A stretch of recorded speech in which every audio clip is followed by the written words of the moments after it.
Un appuntamento straordinario per gli amici di Asso Web TV, per chi ci segue, per coloro che ci hanno seguito in queste settimane durante il periodo estivo. Abbiamo seguito da vicino il viaggio, il racconto di Franco Fracassi, scrittore e giornalista, che ci ha raccontato la sua avventura, che avventura non è, ma è un racconto a tutti gli effetti. Io do il benvenuto al nostro ospite. Ciao. Grazie. Ciao, ciao Franco, grazie di tutto quello che ci hai fatto avere nel corso del tuo viaggio in Russia, nel Donbass. Ti abbiamo seguito nei giorni appunto che sei andato un po' a capire che cosa stava succedendo. Che cosa, passato circa un mese, se non ricordo male le date, un po' più a mente distaccata. Cosa ti è rimasto da quel viaggio? Le bombe, il bombardamento di Donetsk, quella è la cosa. Se devo pensare al Donbass, la prima cosa che mi viene in mente è quella. Il E bombardamento incessante, insomma, che è una cosa che ti disturba, ti resta in testa, non se ne va via. In effetti, quando in un video ricordo, credo fosse il terzo o il quarto, eri in auto e raccontavi proprio questa cosa delle bombe, mi aveva colpito. Infatti, è molto interessante anche parlare di questo, anzi, è forse più interessante di tutto il resto, proprio anche di come vivono gli abitanti di quei luoghi che sono per noi in un certo senso un po' distanti, ma che li viviamo e li abbiamo vissuti attraverso i tuoi occhi. Allora, Eh, siamo. Dimmi, scusami. no, no, no. Siamo arrivati, mancano pochi giorni alle elezioni e con te volevo un po' affrontare questo argomento, perché ci sono voci discordanti, a parte che c'è un parapiglia incredibile, che è un po' forse la rappresentazione degli ultimi anni, della politica, dei partiti una guerra anche aspra di parole, soprattutto di frasi, anche di cose legate alla giustizia, insomma. Cosa ne pensi di questo 25 che andiamo ad affrontare, questo 25 settembre? Che saranno delle elezioni strane, in qualche modo falsate. Eh, Intanto perché sono elezioni a settembre e la campagna elettorale tra agosto e settembre è improponibile. Infatti, non dico inesistente, ma quasi, nel senso c'è in televisione, ma per le strade, per le piazze non c'è la campagna elettorale, non si percepisce la campagna elettorale che c'è stata tutte le altre volte. Secondo, perché il tempo di questa campagna elettorale è molto breve, e anche questa è una cosa anomala. Eh, Poi perché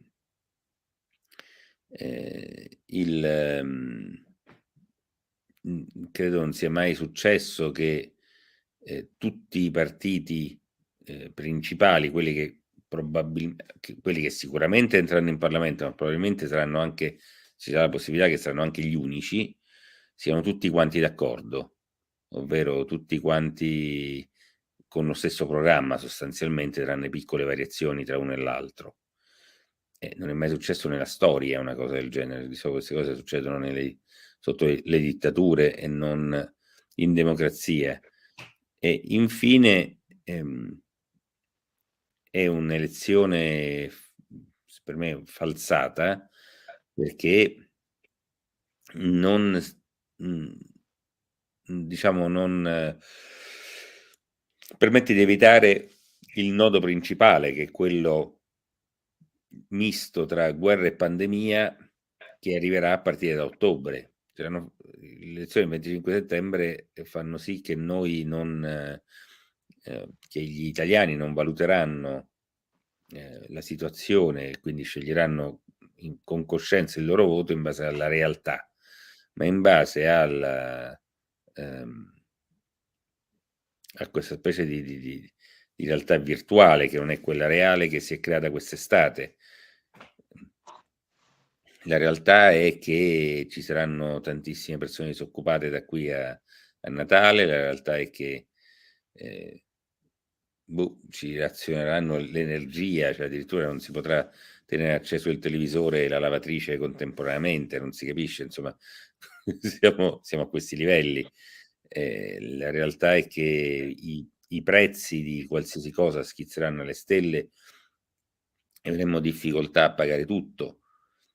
E la realtà è che saremo al freddo, cioè ci sono tutta una serie di cose che non sono, che non si trovano i beni, non si trovano i beni di ogni tipo, perché non è un problema solo di gas e di petrolio, è un problema di materie prime. E quindi, diciamo, se non si può, diciamo, basarsi sulla realtà, non si capisce su che cosa la gente andrà a votare. Se si va a votare su un'idea, dopodiché votano, dopo una settimana scoprono che il mondo sul base del quale loro hanno preso una decisione in realtà è totalmente diverso da quello che avevano una settimana prima. Mi sembra veramente un'elezione assurda. Surreale forse, siamo in una Sì. situazione surreale in tutti i sensi.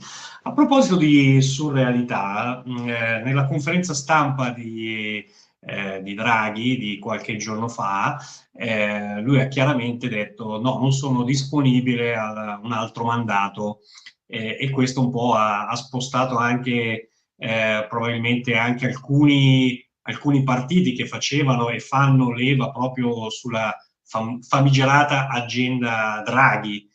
Tu cosa ne pensi? È un giochino che tu so che segui da vicino Mario Draghi da tempo e ho visto qualcosa anche del passato dove ne parli con estrema anche attenzione proprio sul personaggio, insomma.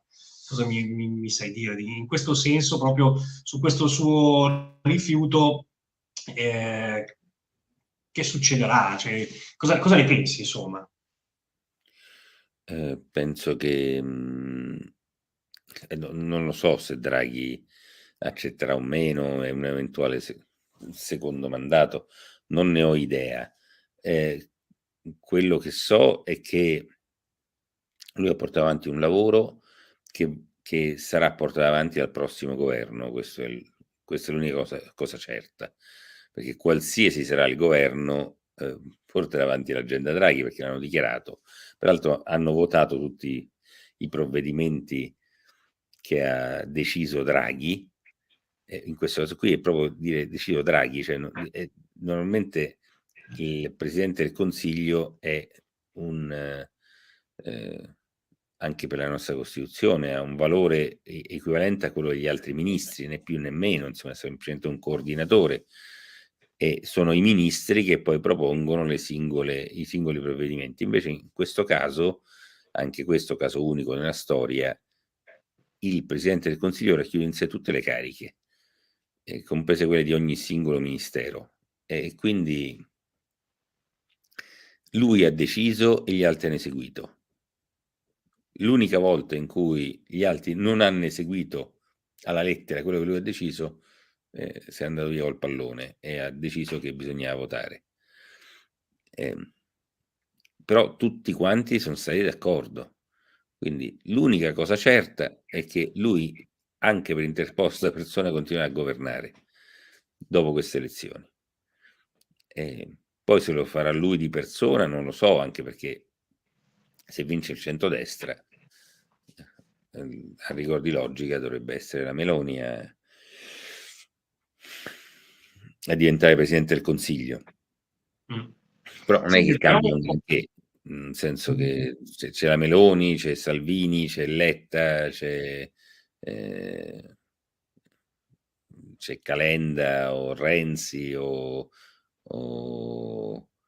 Speranza o Bersani, sempre agenda Draghi è, perché l'hanno votato tutti con entusiasmo, e tutti quanti non hanno, e nessuno di loro ha criticato quello che è stato fatto, quindi va bene così, cioè lui sarà il prossimo Presidente del Consiglio, chiunque entrerà a Palazzo Chigi. Qualche ora fa stavo seguendo una, diciamo, rassegna politica e si è tornato a parlare anche in modo insistente di Covid, di vaccinazioni, di obbligatorietà. Tu di questo argomento ne hai trattato alla grande nel corso di questo 2022, che abbiamo seguito anche nei famosi 4 giorni che si sono svolti a Roma all'inizio di gennaio. Eh, Proprio Speranza ha detto: guardate che si andrà avanti con la vaccinazione, l'obbligatorietà. Tu cosa ne pensi in questo caso? E anche qui mi sembra tanto come Draghi è stato il regista e diciamo, il promotore di tutte le iniziative del suo governo, e Speranza è in qualche modo il promotore delle iniziative dal punto di vista sanitario. Potrei dire che c'è un'agenda Speranza a questo punto. Penso che anche qui, qualsiasi sarà il governo, Speranza sarà sempre lì. Quindi sarà il prossimo ministro della salute, anche se non lo sarà lui. Perché non è Speranza, questo è il punto. Cioè, Speranza non conta un fico secco, non so nemmeno se è in grado di comprendere ciò che ha fatto in questi ultimi anni. Non è Speranza, ma è il meccanismo che si è creato intorno a questa pandemia, i gruppi di pressione che diciamo hanno spinto l'intero comparto sanitario a comportarsi in un certo modo e anche il governo a comportarsi in un certo modo. La stessa agenda Draghi, cioè il Green Pass fa parte dell'agenda Draghi, non è solo una questione di Speranza. E quindi chiunque sarà il ministro della salute, anche con un governo a conduzione Meloni, alla fine questo farà. Cioè farà non quello che decide la Meloni, farà quello che è stato deciso altrove. Cioè non credo che credo che queste elezioni siano elezioni dove non accadrà nulla di nuovo dal punto di vista delle linee del governo. Chiunque governerà.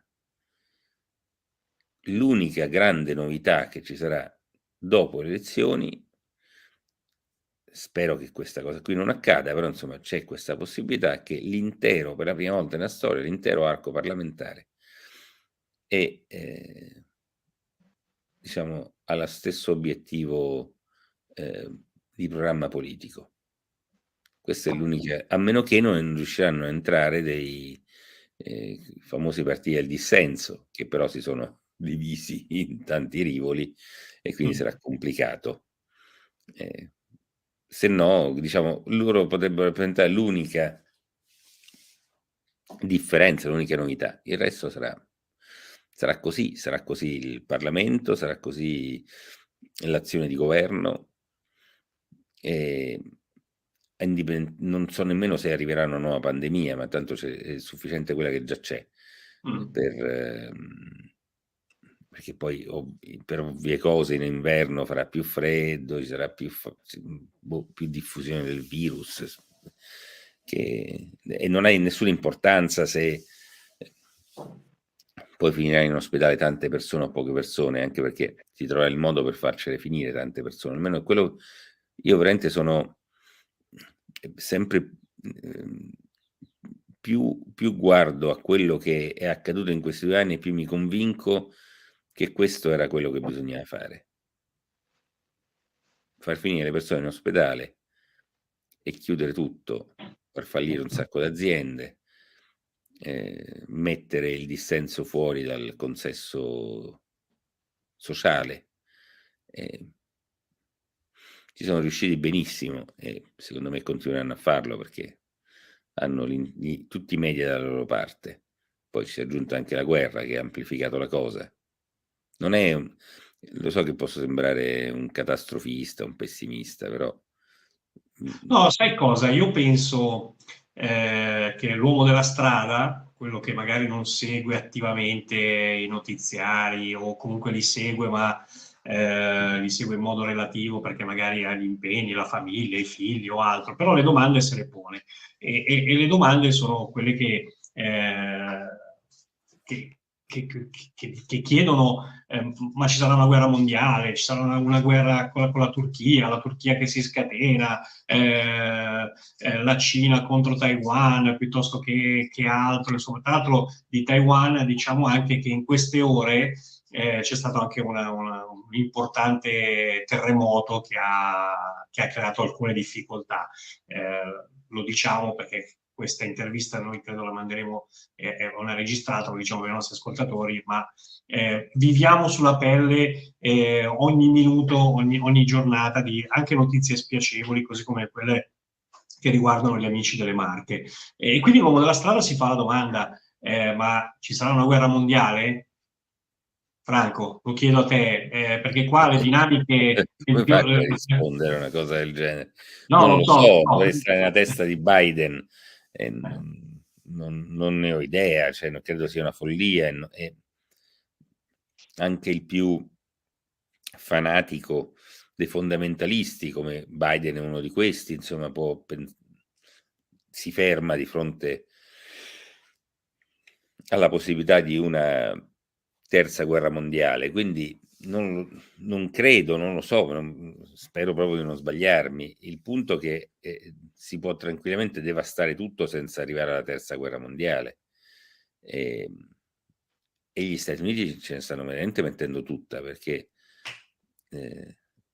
adesso hanno incendiato l'Europa, hanno incendiato l'Estremo Oriente, hanno indispettito con la questione, diciamo, della NATO anche tutta l'Asia, perché non so quanti sanno che gli Stati Uniti hanno creato una specie di NATO in Asia, che non esisteva prima, anche perché non c'era motivo, non c'era nessuno che doveva invadere, no, l'Australia, per dire, o la Nuova Zelanda, perché la NATO è un'organizzazione difensiva, ma non credo che l'Indonesia si metta a invadere l'Australia e la Papua Nuova Guinea e Nuova Zelanda. Non ha senso una cosa del genere, però l'hanno costruita e quindi tutto questo ha destabilizzato l'intera Asia, perché da chi non fa parte di diciamo, della NATO, la NATO mette inquietudine, perché fino adesso è quello che ha fatto, cioè ha fatto guerre ovunque. Hanno destabilizzato la Serbia col Kosovo, e l'ultima cosa è che hanno destabilizzato il Caucaso, non gli bastava tutto il resto. Hanno destabilizzato il Caucaso, è ripresa la guerra in Caucaso, una guerra che oramai va avanti da 30 anni, a sprazzi tra Armenia e Azerbaigian. La famosa parlamentare Nancy Pelosi, insomma, quella che aizza, che getta benzina sul fuoco ovunque va, non so se è già stata o sta per fare un viaggio a Baku in Azerbaigian e a Yerevan in Armenia, quindi proprio per far deflagrare anche quella zona, che ovviamente interessa anche la Turchia, che verrebbe destabilizzata a loro volta perché la Turchia ha annose questioni con l'Armenia. Insomma, da quello che so, sta per saltare anche l'Asia centrale sono paesi che magari non dico niente, Tagikistan, Turkmenistan, Kirghisia, Uzbekistan, ma in realtà sono paesi anche decisivi sempre per il gas, per queste cose qui o per altre materie prime, oltre a essere il cuore dell'Asia. Loro stanno minando alla sicurezza del pianeta. Poi come andrà a finire non lo so, però stanno diciamo stanno allargando la guerra, quella vera, quella brutta, in tutto il mondo e la stanno portando ovunque. Allora, ci sono i popoli comunque che, o almeno una parte dei popoli d'Europa, del mondo, che comunque protestano in qualche modo. Ci sono delle immagini che non vengono proposte dal mainstream, immagini che vengono nascoste, immagini che si possono vedere su Telegram, Twitter, piuttosto che altri. No, c'è un vasto gruppo del popolo mondiale che non è d'accordo sull'ordine, il nuovo ordine mondiale, che diciamo in questi 2 anni ha un po' dettato legge. Tu cosa ne pensi? Ma penso che tu sia d'accordo sul fatto che comunque ci siano i popoli che protestano in qualche modo, così come è stato per noi in Italia nel momento forse più alto del Covid, del Green Pass, quando nelle piazze di Milano, di Roma, di Trieste, piuttosto che altre piazze, Genova, hanno protestato, e poi c'è stato a un certo punto qualcuno dall'alto ha deciso che gli idranti erano la cosa migliore, i manganelli o gente che veniva portata via. Noi abbiamo in alcuni casi anche testimoniato, siamo stati a Milano come Asso Web TV a seguire una manifestazione, forse era una delle più tranquille, malgrado ci fosse la polizia schierata. Abbiamo seguito un po' da vicino, così come abbiamo seguito quando venne Montaniere, eravamo lì a poca distanza, abbiamo testimoniato.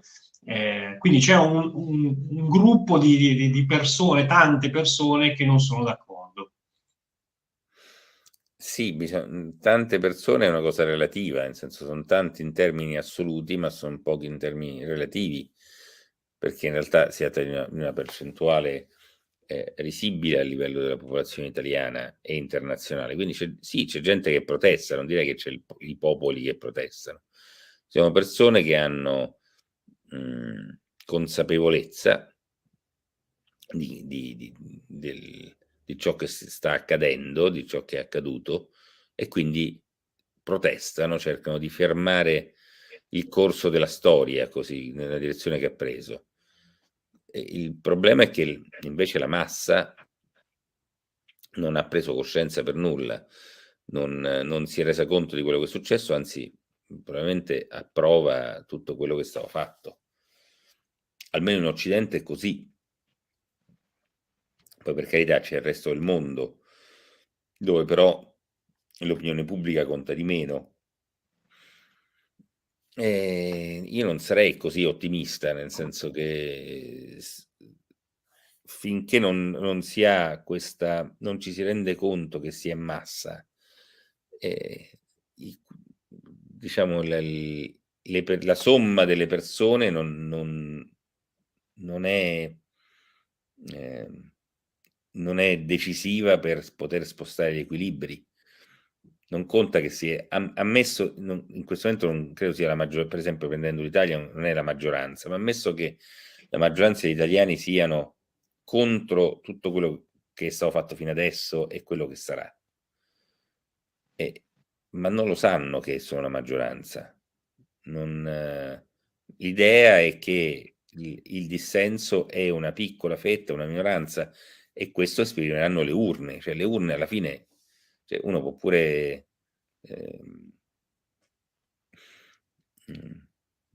esaltarsi anche giustamente, perché ci sono state tantissime manifestazioni quest'anno, l'anno scorso, alcune molto partecipate, però poi alla fine i partiti che dovrebbero esprimere questo dissenso magari manco entrano in Parlamento, nessuno di questi. E questa è la realtà. Alla fine è questa qui la realtà. Credi che sia possibile, parliamo di energia e di gas, credi che sia possibile che, visto i nuovi decreti, le nuove proposte che stanno arrivando, forse sono già attuate, sinceramente fa un po' sorridere che ci vengano a controllare se usiamo un pelo di più il forno piuttosto che accendiamo un pelo di più, mettiamo a 19 gradi o 20 gradi o 23 gradi. È un po' folle, a me sembrano un po' distaccati questi signori quando fanno questo tipo di ragionamenti che manderanno la polizia o chi diavolo. Era un po' come 2 anni fa, un anno e mezzo fa, quando dicevano del Covid che avrebbero mandato i controlli a casa per vedere chi si era vaccinato, chi non si era vaccinato, chi metteva la mascherina o quant'altro. Ne avrei qualcosa da dire perché in questi giorni che ho viaggiato a Milano, devo dire che malgrado sui mezzi ci sia ancora l'obbligo, credo che fu forse l'1% delle persone mette la mascherina. Tornando all'energia, credi che sia possibile avere un controllo in questo senso, cioè queste menti così geniali che ci danno delle regole un po' così, un po' bizzarre, non so come chiamare. Bizzarre ci sta, bizzarre, perché secondo me sono bizzarre. Cosa ne pensi tu, Franco, in questo caso? Credo che sia un po' più semplice, che basta ridurre l'erogazione di energia. Cioè, quello si può fare. Anche adesso, se non paghi, se non paghi una bolletta, a un certo punto ti abbassano l'erogazione di energia nel tuo appartamento. Quindi questa cosa è già fattibile adesso. È sufficiente che riducono l'erogazione di energia in alcune fasce orarie a tutta la popolazione e hanno risolto. E a quel punto, anche volendo, non puoi consumare energia elettrica, non puoi accendere 2 cose insieme nel tuo appartamento, forse non puoi nemmeno fare una semplice lavatrice. Noi purtroppo oramai abbiamo questi sistemi che sono intelligenti, che riguardano appunto l'energia elettrica, che riescono, sono stati fatti perché così è tutto quanto più efficiente, paghiamo esattamente la bolletta giusta, però purtroppo devo notare che la digitalizzazione, che è servita per semplificare la vita e in qualche modo anche rendere più giustizia, nel senso che pago quello che consumo effettivamente, non in base a un contatore che magari funziona male o che so io. In realtà, a lungo andare la digitalizzazione è una gabbia in tutti i sensi, compresa questa volta l'erogazione di energia, perché quando uno ha una cosa nei 2 sensi, cioè tu hai la società di energia che ti può controllare, ti può entrare dentro il tuo contatore, questa società di energia da remoto può tranquillamente diminuirti, addirittura spegnerti l'erogazione.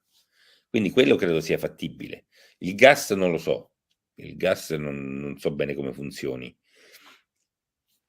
però a occhio, se lo possono fare per l'energia elettrica, possono fare anche per il gas. Ti senti di dire qualcosa a quei commercianti, ristoratori, artigiani che da qui a, anzi già adesso praticamente hanno ricevuto le bollette, quelle salate, quelle che sono triplicate addirittura. Ho visto cose anche di amici ristoratori proprio che mi hanno inviato le loro bollette l'anno prima magari pagavano 1.000 euro, faccio un esempio, e oggi le pagano 4.000, cioè è davvero sconvolgente questa cosa. Ti senti dire qualcosa? E che si incominciano ad arrabbiare sul serio. Cioè, io non so che cosa ci vuole per far arrabbiare gli italiani. C'è stata la pandemia, ci hanno chiuso dentro casa, c'è stato il Green Pass, hanno invece di mettere soldi nella sanità hanno comprato armi, siamo entrati in guerra con un altro paese, hanno distrutto l'economia. Adesso se ci va bene ci tolgono il gas e l'elettricità, oppure ce la tolgono e poi ci fanno pagare pure un sacco di soldi. Cioè, che deve fare il governo per far arrabbiare gli italiani? Arrabbiare sul serio, non a casa, gente che protesta magari in famiglia oppure borbotta. Arrabbiare vuol dire arrabbiare, cioè, quando si bloccherà questo paese? Come fanno in altri posti. In Francia, quando si arrabbiano, il paese viene paralizzato. In Italia non è mai successo. Sì, forse è un nostro, non so se è un pregio in questo senso, nel senso che abbiamo una pazienza infinita No, non è un pregio, è un enorme difetto. Siamo un po' arrivati in fondo a questa cosa, no? Nel senso che cioè, adesso siamo veramente al limite della sopportazione. Io mi ricordo questa cosa, scusami, il limite, siamo arrivati al limite, no, dovremmo essere arrivati oltre il limite della sopportazione da molto tempo, eppure non è successo nulla. Cioè, oramai siamo in una società insopportabile, però la gente continua a sopportarla, si lamenta solo. E le lamentele non hanno mai portato a nulla, si lamenta, non se lo continua a sopportare. Adesso ci saranno le elezioni, rivoterà in massa quelli che ti hanno portato in questo stato. Non lo so, io sono veramente sconcertato dagli italiani. Assolutamente.